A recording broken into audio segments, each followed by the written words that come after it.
Hey y'all, it's getting real close to go time for me here in Southwest Florida. As you guys know, my garden season is from September through May.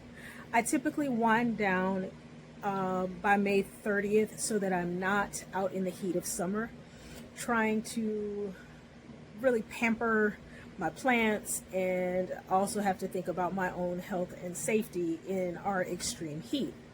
So I thought it would be pretty cool for me to go through the absolute best resource for a Florida gardener, and that is our extension office through the University of Florida.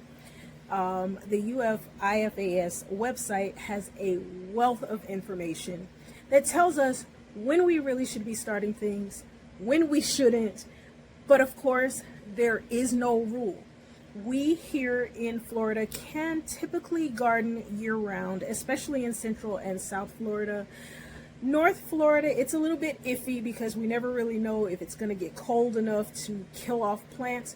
Usually, for those tougher winter crops, they can make it through and they can actually garden through the winter as well. This past winter, though, some areas of North Florida got more than 9 inches of snow. And for our plants here that are not used to that, it is detrimental. So I'm going to take a little bit of time and I'm going to show you guys month by month what the extension office says we should be growing, when we should be growing it. So let's get into it.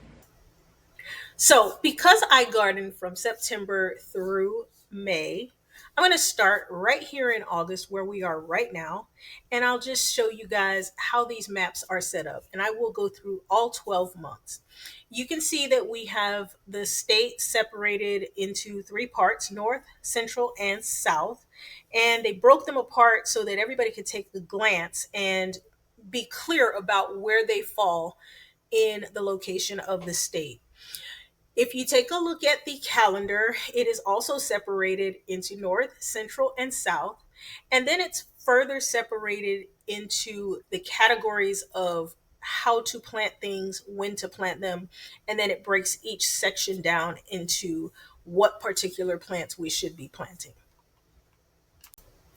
Of course, since I'm Southwest Florida, I am going to fall under the South category. And just at a glance, before we move on to the real start of our growing season, if you take a quick look at what can be easily transplanted, what can be carefully transplanted, and what should be started from seed, you look all the way to the far right column at the South category, you'll see there's far more that can be done in North Central than what can be done in the South. That is because we are the hottest part of the state. Central Florida does get sweltering, and North Florida gets pretty hot as well, but it's a different kind of heat up there. Central Florida feels a little bit more of our tormenting humidity in the summer, but they tend to have a much cooler fall and winter than we do. For the sake of keeping this simple, I'm going to say take a look at this calendar from the viewpoint of starting seeds, primarily because when we think about when we're starting our gardens, for the home gardener, a lot of us are not putting in seeds directly into the ground, although you absolutely can. But for the sake of this video, we're going to look at this for when to start our seeds. I know I had several people that were questioning why I was starting my seeds in the middle of the summer, but mid to late summer is actually the ideal time for anyone in the lowest part, the southern part of Florida, to get seeds started. And that is because by the time we're ready to transplant them, we want them to be big enough and strong enough to handle being outside. So, direct seeding we can do right now coming into September: beans, carrots, cucumbers, okra, onions, the bunching types, southern peas, squashes, and turnips if we were to direct seed them. But if you look a little bit closer at the calendar, it really goes a little bit further and tells you what we should be transplanting at this time in September. So that is why I spent so much time getting my brassicas and things going a few weeks ago, so that by the time I get to mid September, I know everything's going to be up to size to be able to get it into the ground. In October, what we can start from seed, it's the same list as September because it is still quite hot in September and the start of October, but we then add corn and radishes. It starts to get a little bit more fun in November because the temperatures have really cooled off, especially at night. We still can be into the 80s in November. I'm hoping that we get another wonderful winter like we had last year, but it's uncommon that we're going to stay very cool. But we do stay cool enough in November that we can start the English peas. That's your snow peas and your sweet peas that everybody wants to eat in cooking. And this is the time that we can get those started in the ground. December comes along, and a lot of you will look at this calendar and say, wait, what? Cucumbers, cantaloupe, and watermelon can be started in December by seed? Absolutely, for us, because winter is kind of non existent. Our winter really is more like fall for everybody else, except for the few weeks that we actually fall into the 30s and 40s. And those are kind of a day by day situation. It could be 32 degrees one day. By noon, it's almost 80 degrees. And the following day, it's like cold never came around. So we may have to protect things like the melons when we start them by seed in December. But for the most part, they're pretty safe at that stage. Now, if you put them in as transplants this time of year, you definitely want to make sure you cover them up because those leaves cannot handle a freeze. And we really don't know when our freezes are coming or if they're going to come at all. January. By January, every South Florida gardener is loving life. It's still cool. We're having a couple cold fronts that are still coming in.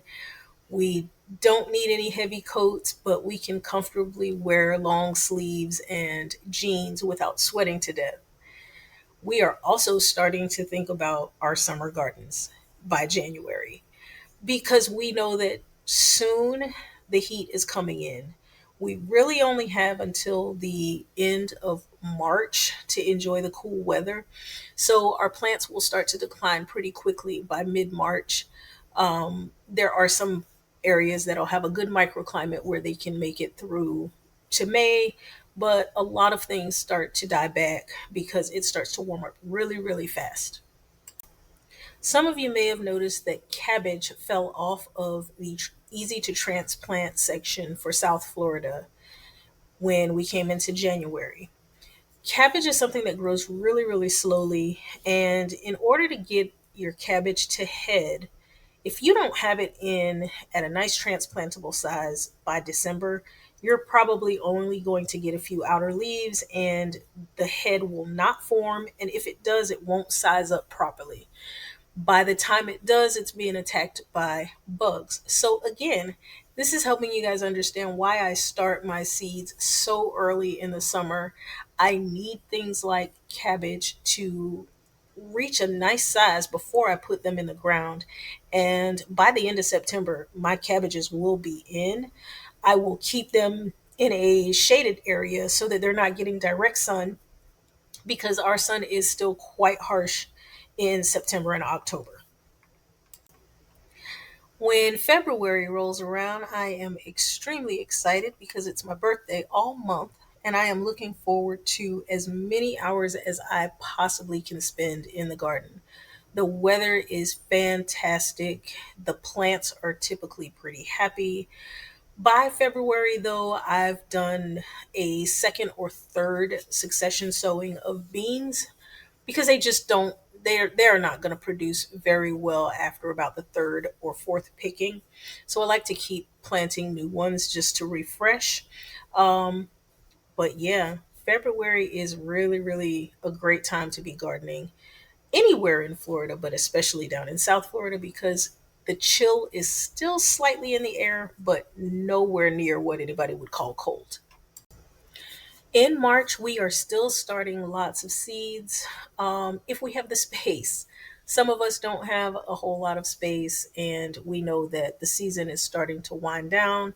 But if we are living on the edge in our garden lives, we go ahead and start a few more seeds to try to squeeze some things in before the season really gets crazy. March is an awesome time to start harvesting some of those long growing vegetables like broccoli and cauliflower if they haven't already been attacked by bugs. The bugs do start to roll in March, but the pressure is nowhere near what it's going to be in just a few more months. So, you want to try to have your brassicas at a nice harvesting size by the time March comes in. If you're still playing around with getting them in the ground, you are likely not going to see any harvest from those types of vegetables. In April, we are going to continue harvesting of the brassicas. We're probably going to start to lose things other than collards. We may be able to get the turnips to make it into April, but those are a little bit more tender. And between the aphids and the wonderful cabbage white butterfly that loves to come around, those are going to start to get taken out. Collards can actually live a few years here in South Florida. They don't easily bolt. And they will produce leaves, although the leaves tend to start getting smaller and smaller the hotter that it gets, but they're still edible. So coming into April, we're back down to direct seeding only those things that are very, very heat tolerant that can handle coming into the summer. There's no more seed starting for the current season.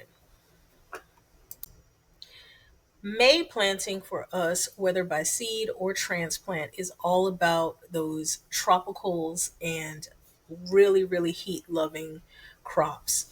And as you can see, there's really not a whole lot that we can be putting into the ground in April safely. Now, live on the edge if you want. I like to test the boundaries and plant things out of season, plant things on the edge of a season, because if you have the right microclimate and you can protect that plant enough and save it from our biggest issue, the bugs, you can surprise yourself and get some really good harvests.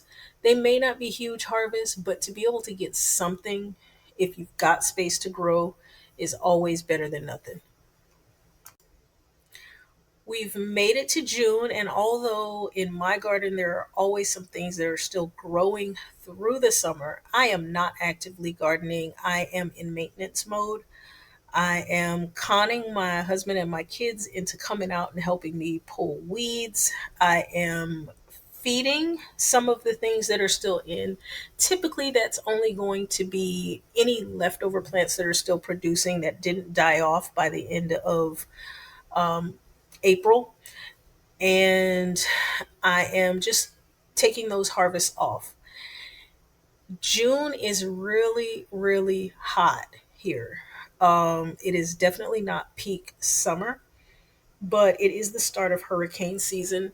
So we want to minimize what we have to be able to move should a storm come around, and we want to try to keep things as clean as possible. So I don't like to put anything new into the ground after May. I typically am, like I said, just in maintenance mode, weeding, fertilizing, harvesting whatever's left over from the season. July. We are now back into July and we are quickly coming back to the start of the season. So it is go time for starting seeds. And for us in South Florida, because the season is so weird, there's really not a whole lot of separation between what to start when and what we should hold off on. What I tend to hold off on the longest is beans because they don't really take a whole lot of time in a starter tray if we're going to transplant them. Most of the time, they can just be dropped right in wherever they're going to grow and they germinate so quickly. I do like to start my squashes and cucumbers in trays, but we like to push those closer to the start of August because they are such fast growers and they will need to get out of the seed starting trays. One good option is to use styrofoam cups that will allow for a deeper root system to grow if you're going to have to keep them in there a little bit longer. But other than that, there's not a whole lot going on in July other than continuing to maintain the garden and starting to prep beds and containers for the new season. All right, y'all. So we are back at August, and I hope that really helped you guys to understand why I garden the way I do, why I say my garden season is from September through May, why I say I don't actively garden in the summer. It is crazy hot here in the summer, and it is hot until at least the beginning of October. If we're lucky, we start to cool down. Most of the time, though, we don't see, I don't even want to call it a cold front. We don't even see a cool down that is significant enough for us to say, oh my gosh, I need a jacket, until Halloween. A lot of times what happens is the kids are all excited about Halloween. They go out, they pick their costumes, and we'll get a notice, I don't know, 2 days before Halloween that says, well, kids, get ready to bundle up because it's going to be 40 degrees when you go out trick-or-treating. Well, to you guys up north, 40 degrees is beautiful. Personally, for me, 40 degrees is beautiful. But if you're walking around as a little kid with this super thin material on and you're just trying to go out and get some candy, 40 degrees is a little bit chilly. I love it personally, and I wish we had more cool days, but it doesn't happen for us. So we have to learn how to really adapt our gardening to our environment. For me, I am hypoglycemic, and the excessive heat along with the physical activity actually is dangerous for me. My blood sugar will drop without any notice, and especially if I'm at home alone and gardening, I could end up lying in the middle of the yard for God only knows how long, not having any kind of medical attention. It doesn't usually happen because I can feel it coming on and I know that I need to get to some shade and sit down, or at least get myself to the ground. But there's always that possibility, and I don't like to be putting myself into any kind of danger like that, and I hope you guys don't either. I don't know how else to help you guys understand, but it's very important, especially if you are new to Florida and new to gardening in Florida, that you understand the seasons are inside out and backwards, and the best time for us to garden is the fall and through the winter. We can follow the calendar from the extension office, but we still have to take it with a grain of salt. If you looked at when it says to transplant certain vegetables, brassicas I like to use as an example a lot, because with the brassicas, the dangerous thing with them is if you get them in too early, it's still too hot. If you get them in too late, it's going to get hot too fast and they won't produce for you. Well, we got to find that sweet spot. For me, it makes more sense to get them in earlier, try to protect them from the heat, make sure that they get as much water that they need to keep them healthy, to keep them growing, and hope that I can get them into the cool down. Once they get into the cool down, they'll take off and they'll start to produce. Last year, I waited a little bit too long to get my brassicas in. Well, I really didn't wait. I got God. That's what happened. The cold front came in first and killed my seedlings because I did not believe the weatherman when he said we were getting an early cold front. And the first round of seedlings got killed. All the rest of my seedlings kept getting eaten by rats every time I got them up and going. So by the time I had some brassicas that were up to size to get them in the ground for production, it was already, I want to say, mid-February, maybe early March. And I just told you, that's too late. So I did have some early Jersey Wakefield cabbage that was starting to head, but because it got so hot so rapidly, the heads just started to shrivel up. The bugs came in, they saw that those plants were stressed, and they attacked them. So I did get some of the outer leaves, and we did enjoy those. I just tend to mix them in with my collards and my mustards. But I never got that beautiful head of cabbage that I was working so hard for. I got plenty of mustards though. And I also got quite a few collards. Like I said, collards don't tend to bolt for us. They can handle our heat a lot better than most of the other brassicas. But we do have to stay on top of the bugs because they will get attacked by every possible bug out there. Aphids, mealy bugs, all kinds of things just are going to attack them. And of course, that wonderful white butterfly. So, guys, I really hope that this was a helpful video for you, especially if you are in Florida. And I hope that it helps everybody else understand why this crazy Southwest Florida girl keeps saying that garden season's over, gotta wrap it up. I will see you guys in another video real soon. And I don't know, let's get growing. It's time. See you guys soon. Bye.